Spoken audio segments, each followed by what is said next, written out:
Kupas tuntas isu pangan bersama podcast Rembuk Pangan.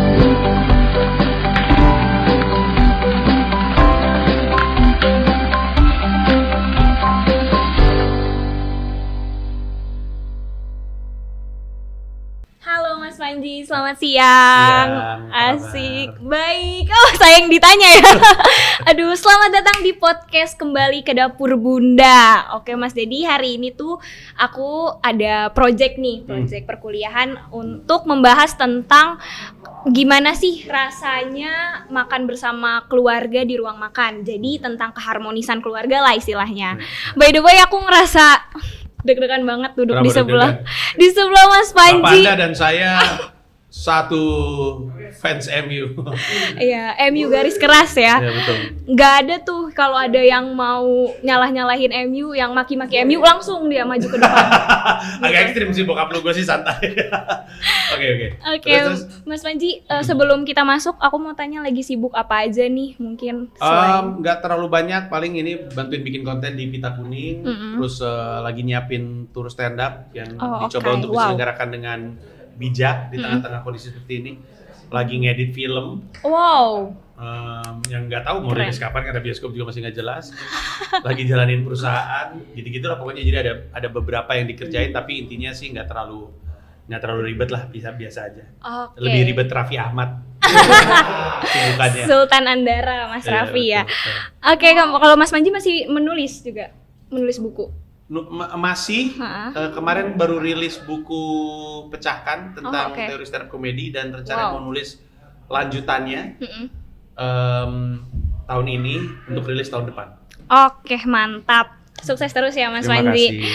Oke, tanpa berlama-lama lagi karena Mas Panjinya kayak sibuk banget nih ya, udah stand up, udah menulis dan yang lain-lain, kita langsung masuk aja ke pertanyaan pertama di podcast hari ini. Baik. Oke, boleh ceritain sedikit Mas kalau misalkan momen yang Mas rasa bersama keluarga tuh momen yang paling seru, paling indah, yang paling bikin harmonis banget gitu. Biasanya sih katanya ketika liburan. Oh iya, betul. Entah itu ke Bali, apa ke Makassar, atau ke Jogja, atau ke luar negeri. Itu menyenangkan karena dalam periode tersebut tuh kita bareng terus. Iya sih, jadi betul. Nggak ada momen spesifik, tapi kalau kita bisa bareng terus, nah itu yang menyenangkan. Kalau lagi pandemi gini kan pasti sering lebih bareng kan, lebih erat juga harmonisnya. Sebenarnya pandemi ini juga ada positifnya ya Mas ya, karena kita lebih... Iya, tapi gue juga ragu gitu mau ngomong ini pandemi ini ada positif, gak enak sama orang gitu. Tapi harus diakuin ada banyak hal-hal yang baik datang karena pandemi, yang bisa jadi kalau bukan karena pandemi Iya. Kayak saya jadi bisa masak gara-gara pandemi. Oke, kebetulan nih bisa masak. Aku juga sempat ngelihat artikel di salah satu media online gitu. Mas Panji, hobi terbaru saat pandemi ini adalah saya rajin masak gitu. Katanya dia menyebutnya. Nggak hobi sih, malu kalau ngaku hobi, tapi jadi masak gara-gara pandemi. Oh, jadi masak gara-gara pandemi. Masak apa tuh Mas? Kalau boleh tahu. Awalnya sih beneran nih, awalnya nih nasi goreng aja. Oh, nasi goreng. Ada sisa-sisa sate kambing. Jadiin apa ya, bikin nasi goreng kambing. Terus manjang jadi, waktu itu sempat bikin masak aglio olio. Terus waktu itu masak pakcoy, saus tiram. Terus aduh apa ya, banyak deh pokoknya. Akhirnya tiba-tiba dimasak aja. Itu diajarin istrinya? Enggak. Enggak. Kalau yang ini bakery bikin cupcake, banyak deh pokoknya. Tapi itu sebenarnya nggak diajarin istri, walaupun istri jago juga masak. Tapi ini modal YouTube. Oh, modal YouTube ya sih, modal betul. YouTube ngeliat gitu, terus penasaran pengen coba. Sebenarnya gara-garanya adalah karena waktu itu kan mulai plant based. Jadi mulai mikir makan apa ya yang masih enak. Tapi plant based. Terus rata-rata orang ketika mulai gaya hidup plant based mulai terpikir untuk masak karena dia pengen tahu apa yang dia makan gitu. Jadi awalnya sih gara-gara itu. Oke, pendapat istri sama anak-anaknya gimana tuh Mas? Kayak pada seneng sih, pada seneng kok. Mereka rata-rata bilang enak, walaupun secara bentuk aneh ya. Itu pertama kali bikin aglio olio bentuknya kayak mie goreng aja gitu. Tapi rasanya enak. Anak makanmu enak gitu, istri makan enak gitu. Cuman ya gitu, secara bentuk mungkin nggak terlalu bagus lah, nggak ada garnisan gitu. Tapi rata-rata mereka senang. Oh, oke. Berarti seneng ya kalau misalkan masak apa aja enak gitu katanya. Iya. Kalau istri saya bilang saya tuh bakat sebenarnya, cuma nggak pernah diseriusin aja. Dia bilang kamu bikin telur ceplok aja enak, kata dia gitu. Multi talent banget Mas Panji ya. Emang multi hebat tau. Bentar lagi jadi chef ya Mas. Tidak. Saya takut untuk bersaing dengan Chef Juna dan Chef Arnold. Waduh. Oke, kalau misalkan selain masak nih Mas itu sering nggak sih kira-kira makan bersama keluarga di ruang makan? Karena pandemi jadi makin sering. Malah awal-awal tuh dari bulan Maret, April, Mei, Juni itu tuh saya motoin mulu tuh momen kami makan karena jarang sekali. Dulu tuh mesti diperjuangkan. Dulu kalau misalkan tiba-tiba saya nongol untuk makan siang, ada aja gitu. Iya, jadi bisa jadi sebuah event gitu kalau bisa makan di rumah. Tapi sekarang karena pandemi jadi sering makan di rumah dan jadi apa ya istilahnya ya, sangat menghargai sekali sarapan bareng. Betul. Dulu ya, pre-pandemi jarang sekali sarapan bisa bareng, siang bareng, malam bareng. Biasanya sarapan bareng, siang malam enggak. Atau pagi udah keburu berangkat, siang mungkin sempat pulang, malam enggak makan di rumah. Atau pagi nggak makan di rumah, siang nggak makan di rumah, malam makan di rumah. Itu juga makan di rumah sayanya sendiri, yang lain udah pada makan duluan. Jadi jarang sekali ketika itu terjadi, menyenangkan rasanya. Iya, betul. Jadi berharga banget sih emang kalau misalkan kita lagi sibuk dan ada satu momen, apalagi makan bareng kan, kita bareng keluarga. Terus di situ kan juga kita kadang kalau lagi makan nggak cuman makan doang, makan gitu, pasti kan langsung berbagi cerita juga. Terus kayak minta anak ceritain kayak keluh kesahnya apa sih di sekolah gitu kan. Terus aku juga pernah baca nih Mas Panji itu katanya nyiptain manner ya ke anak-anak, katanya kalau misalkan makan makanan rumah itu juga harus makan cemilan. Betul gak? Makanan rumah harus makan cemilan? Iya, maksudnya cemilan kayak snack, terus kayak cemilan-cemilan yang anak-anak suka gitulah, yang ibu-ibu tuh mandangnya itu gak sehat gitu loh. Oh iya. Iya kan? Ya, nah, jadi gitu. Di rumah sih selalu tersedia snack, walaupun belinya tuh selalu yang kemasan kecil, karena kalau dibeliin yang kemasan gede langsung habis, jadi kita belinya kecil-kecil. Anak nggak dilarang yang kayak gitu-gitu, tapi mereka ngerem sendiri kok. Mereka tahu kalau misalnya kebanyakan, bahkan anak-anak nggak terlalu suka minuman soda, nggak ada mana yang suka soda. Jadi untungnya anak-anak cukup ngejaga sama makanan masing-masing. Tapi memang kami punya itu di rumah, dan setiap sore tuh selalu ada snack time sama tea time. Jadi selalu ada teh dan ada kadang-kadang pisang goreng, kadang-kadang roti-rotian kecil, kadang-kadang snack juga. Iya enak sih, karena kan yang jadi concern ibu-ibu sekarang ini apalagi pandemi, ibu-ibu tuh pada pengennya tuh udah nih makan masakan mama gitu, jangan beli junk food di luar, jangan beli cemilan gitu. Tapi sebenarnya ada kalanya anak tuh harus makan makanan snack gitu kan Mas, karena kan kita juga kalau misalkan dibebasin dia akan ngerti sendiri gitu ya kan, betul kata Mas. Tapi kalau dilarang dia malah makin menjadi. Iya, memang nggak pernah dilarang dan sebenarnya sih semua porsi ya. Nasi juga kalau kebanyakan salah juga kan. Jadi kami nggak pernah secara spesifik melarang makanan tertentu, tapi mungkin porsi aja yang dijaga. Dan anak-anak kadang-kadang ngerem sendiri. Lucu deh, si Ramadipo nih tahu caranya, tahu ngerem aja. Kalau mereka udah kelebihan ya udah berhenti gitu. Oke. Pernah nggak sih Mas kalau misalkan lagi tea time gitu, lagi misalkan snack time bareng anak-anak tuh, mereka tuh nggak mau ditanyain gitu, moodnya lagi jelek gitu? Iya, tapi bukan apa ya biasa aja. Kadang-kadang anak yang perempuan bukannya moodnya jelek ya. Kadang kalau tea time, kalau snack time itu lebih casual ya. Jadi kadang-kadang anak juga sambil bawa handphonenya gitu, lagi asik nonton sesuatu segala macam. Iya, tapi nggak pernah.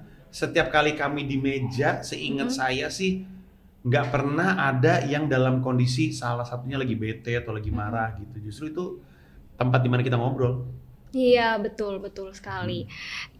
Kalau untuk bahas makanan rumahan nih Mas, pasti kan sering banget kayak anak-anak tuh kayak gak suka, aku gak mau makan sayur, kayak biasanya anak-anak gitu kan, terus aku gak suka ini, gak mau dihabisin gitu. Mas sendiri sebagai orang tua tuh menyikapinya apakah ya udah nggak apa-apa, buang aja gitu sisanya, atau enggak harus makan, harus habis gitu? Kami tipikal yang saya sama istri saya hafal banget anak-anak sukanya apa dan gak sukanya apa. Tapi semuanya tersedia di meja makan, dan kalau misalnya mereka aku nggak suka makan itu, yaudah ambil aja yang kamu mau. Terus tapi pilihannya selalu ada karena kadang-kadang anak makin lama makin gede kayak Dipo tadinya nggak mau makan sate gitu contohnya, jadi nggak mau makan ini salah satu yang terjadi baru 2 tahun belakangan ini karena dia nggak suka banget daging. Nyebut merek nggak apa-apa ya? Sip. Ya, gepuk Nyonya Ong tau nggak gepuk Nyonya Ong? Itu ada deh gepuk deh. Dipo tuh nggak terlalu suka makan daging gitu. Buat dia yang dikunyahnya susah tuh malesin gitu. Tapi karena selalu tersedia, walaupun nggak pernah dipaksa untuk makan, lama-lama dia makan juga. Sambel, Dipo sekarang sambel banget anaknya. Ngambil sambel taruh di nasi. Ini anak Padang banget nih bocah nih. Jadi tipikal yang kami tahu anak-anak sukanya apa, disediain, ada pilihannya juga. Kalau mau diambil, kalau enggak juga nggak apa-apa gitu. Iya sih, betul. Kalau misalkan istri Mas sendiri itu tiap hari masak atau emang mungkin boleh nyebut merek kan GoFood gitu dari luar gitu? Enggak sih, istri saya nggak masak. Sekalinya masak itu selalu jadi an event gitu. Jadi istri saya tuh masak tuh bukan tipikal yang buka buku masak, ngeliat sesuatu atau ada kayak menu ini saya mau bikin enggak kayak gitu. Istri saya makanan yang dibikin nggak ada namanya, tapi enak aja gitu. Aneh aja gitu. Jadi ntar dia nyampurin apa gitu. Mungkin apa ya? Emang dianya juga jago ngeracik gitu. Tiba-tiba ada aja makanan, terus kita nggak tahu apa, terus kita makan. Aduh, Dipo nih salah satunya. Dipo tuh dulu nggak suka nasi goreng sama sekali. Terus suatu hari istri saya bikin nasi, sebenarnya bukan nasi goreng tuh kayaknya, kayak lebih ke kayak nasi kayak baked rice gitu. Terus waktu dimakan sama Dipo pertama kali, ini enak sekali kata Dipo.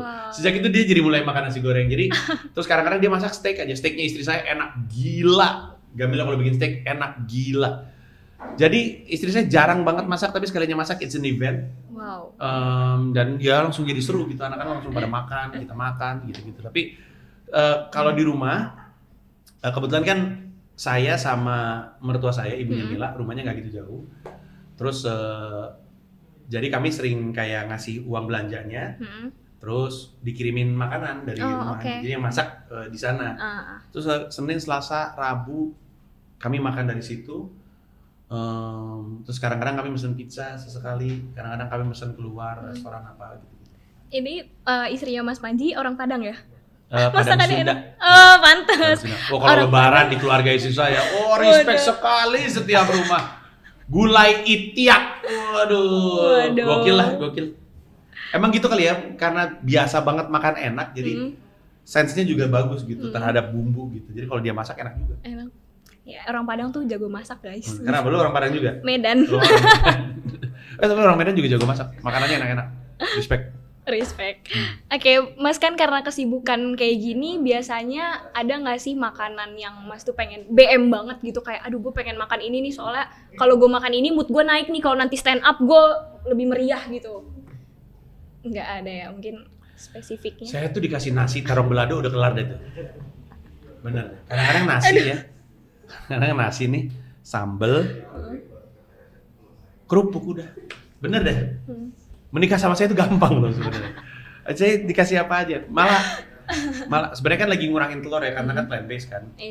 Tapi kadang-kadang nasi telur ceplok kecap juga jadi gitu. Atau sambel karena kecap lagi ngurangin. Jadi nggak ada makanan secara spesifik yang bikin saya ngiler karena saya plant based. Bahkan saya sampai sekarang belum makan burger, belum makan fried chicken, belum makan bakso. Sosis nggak pernah. Kalau makan kayak mie amin gitu biasanya pangsitnya doang, ayam disisihin, bakso nggak pernah. Jadi karena emang lagi ngurangin, itu juga nggak kangen burger, nggak kangen fried chicken. Kalau steak masih makan kadang-kadang, salmon steak juga.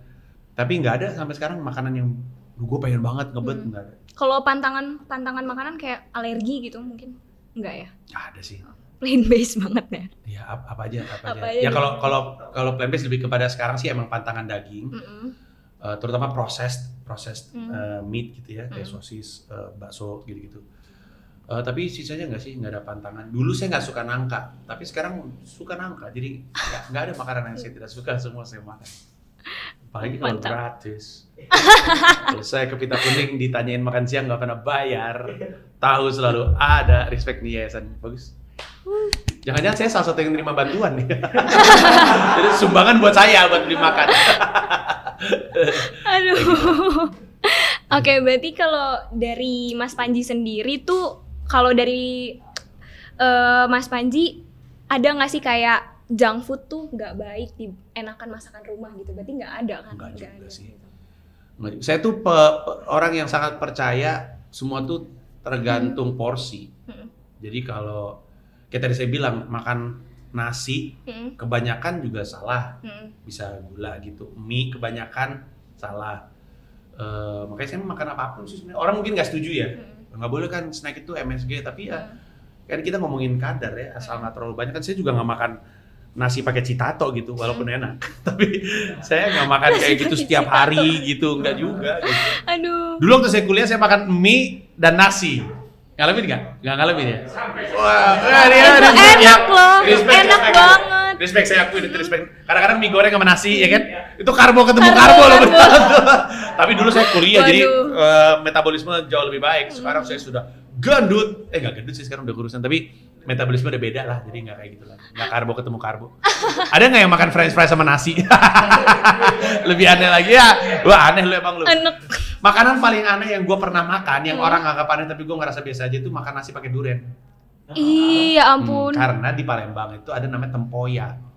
Tahu tempoyak? Tempoyak itu kayak sambal sebenarnya, tapi dari duren fermentasi, jadi asem gitu. Tapi karena di rumah nggak bisa masak duren, nggak bisa masak tempoyak, jadi kadang-kadang ibu tuh pesen duren, makan pakai nasi, duren sama nasi. Ya ampun. Aneh ya? Aneh. Enak sampai sekarang. Tapi istri Mas Panji juga nggak marah kan? Maksudnya kayak kalau misalkan, aduh Mas jangan makan ini terus dong gitu. Kamu nggak tahu Enggak kesehatan? sih, tapi ya gitu. Kadang-kadang saya suka beli snack yang ukurannya gede untuk saya sendiri. Tapi ditegur sama Mila, karena nanti kamu nggak makan, ntar anak-anaknya makan. Anak-anak kalau udah kebuka tuh suka nggak bisa berhenti. Lagi-lagi kita ngomongin porsi gitu. Jadi lebih ke itu aja sih tegurannya. Malah istri saya hafal kalau ada yang kayak begini pasti nih ayahnya nih yang beli untuk dirinya sendiri. Aduh. Oke, mungkin Mas Panji boleh kasih last word kali ya untuk ibu-ibu yang nonton podcast ini di rumah. Ada nggak sih tips dan trik untuk mereka, untuk para bunda, gimana caranya meningkatkan keharmonisan keluarganya, entah mau masak di rumah atau misalkan makan makanan junk food, karena itu kan sebenarnya nggak ngaruh ya untuk keharmonisan keluarga sendiri gitu. Otak usil saya mau ngomong jorok sebenarnya barusan keharmonisan rumah tangga, tapi saya ngerem. Ini tuh akhirnya tugas ya? Iya. Tugas kuliah ya? Yang nonton dosen? Iya ya, dosennya Mbak Meta. Mbak Meta. Aduh, Bilal, gue nggak ikutan deh. Mbak Meta, maaf saya tadi mau usil aja, tapi saya nggak akan ngomong. Takut Mbak Meta. Habis ngomonginnya keharmonisan rumah tangga, hampir ngomong jorok saya. Tapi saya juga saya beneran deh. Saya kalau ngomongin soal rumah tangga, soal menjadi orang tua tuh suka nggak merasa punya kapasitas untuk ngasih tips atau trik atau masukan, karena saya juga insecure. Beneran deh, coba cari interview sama Panji ngomongin soal pernikahan dan menjadi orang tua, jarang sekali. Karena saya menghindar. Jadi paling untuk para ibu ya, para ibu yang lagi menyaksikan, para bunda kalau menyaksikan, kalau misalkan berharap tips dan trik dari saya untuk keharmonisan rumah tangga terkait makanan, ya paling saya cuman bisa ngomong apa yang saya yakini aja. Kalau untuk anak-anak itu sih saya sih pemercaya pilihan, jadi nggak dipaksain untuk makan sesuatu, tapi disediakan pilihannya, karena anak-anak berproses, kadang-kadang nggak suka tiba-tiba jadi suka, kalau dipaksain ntar jadi salah. Saya ingat banget, ini nggak bohong ya, ini nggak bohong sama sekali. Saya punya teman fobia nasi tuh kayaknya. Tahu nggak kenapa? Karena waktu dia kecil dia dipaksa sama pembantunya makan nasi. Harus dipaksa sampai muntah. Nah, gara-gara muntah, dia jadi kalau ngelihat nasi tuh cemas. Aneh ya. Kita kan ngeliat nasi yang banyak banget. Dia ngeliat nasi tuh dia menggigil gitu.